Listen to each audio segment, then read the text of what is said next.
test.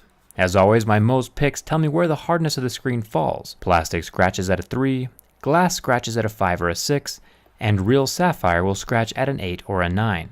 On their website, Huawei advertises that the glass is a thick piece of 2.5D glass, which means that it has a slight curve along the edge. Most smartphones scratch at a level 6, but this phone scratches at a level 5. This phone is using Gorilla Glass 3, which is definitely an older version of the glass that might not have the same hardness properties as Gorilla Glass 4 or 5. The set of most picks I am using have never been sharpened, so there is zero chance of contamination on the tips, and this set has been used on previous phones as well, so any contamination would have manifested itself before now. One further test against contamination is using my razor blade on the front glass.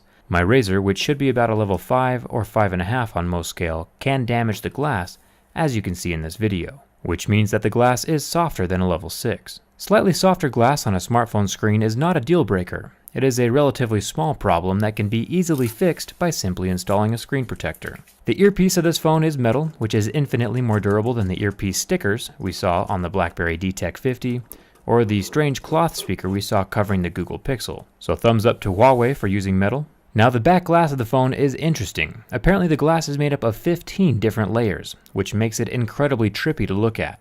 Light is being reflected in directions that seem to disobey the laws of physics. I tried scratching with my level 5 pick and nothing happened. Only my level 6 pick would leave a mark. So there's less to worry about here on the back as far as scratching is concerned. This is really good news for the dual 12 megapixel camera lenses up at the top, since they are also protected by this same piece of glass. My razor blade is unable to leave any marks on the flush surface. The rear fingerprint scanner, on the other hand, feels more like a smooth rubber-coated plastic. It doesn't scratch as easy as the Galaxy S7 fingerprint scanner, but it can still be scratched. Unlike the ceramic home button on the Mi Mix. Even though the fingerprint scanner has been heavily abused, it still functions at 100%. There is some kind of metaphor for life in there somewhere, I'm sure, but either way, my fingerprint gets read every single time I try, and that's a good thing. The sides of the phone have a refreshing metal-on-metal sound to them. Even the power button and volume rocker are made of metal. We can meander down to the USB-C charging port and the headphone jack, and we find even more cold hard metal. Premium materials do cover every single surface on this phone. Let's take a look at the screen. Fire gives us the answer as to what type of screen it is. An LCD display will turn black and then completely recover, where an AMOLED screen will turn white and usually not recover from flame. So this screen is obviously an LCD, similar to what the iPhone has. The Honor 8 lasted about 11 seconds before going black and then recovering. If you haven't subscribed yet, make sure you do. It's time for the bin test. And you would think that since the phone is made entirely out of thick glass and metal that it would be super rigid. But it does have a little bit of a flex to it. If you've watched any of my other videos, I do not go easy on any phone. And now this phone has a slight S shape to it. Even when bent back from the other direction, it flexes a bit, but it still does not snap in half.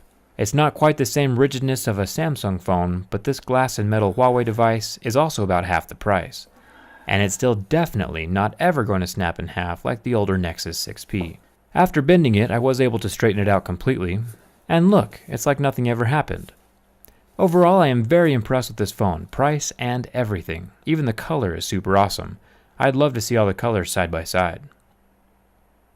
Thank you so much for watching. I do really appreciate it. And because this phone did so well on the durability test, I will be giving away a brand new phone, not this one, a brand new phone in the Gleam link right below this video.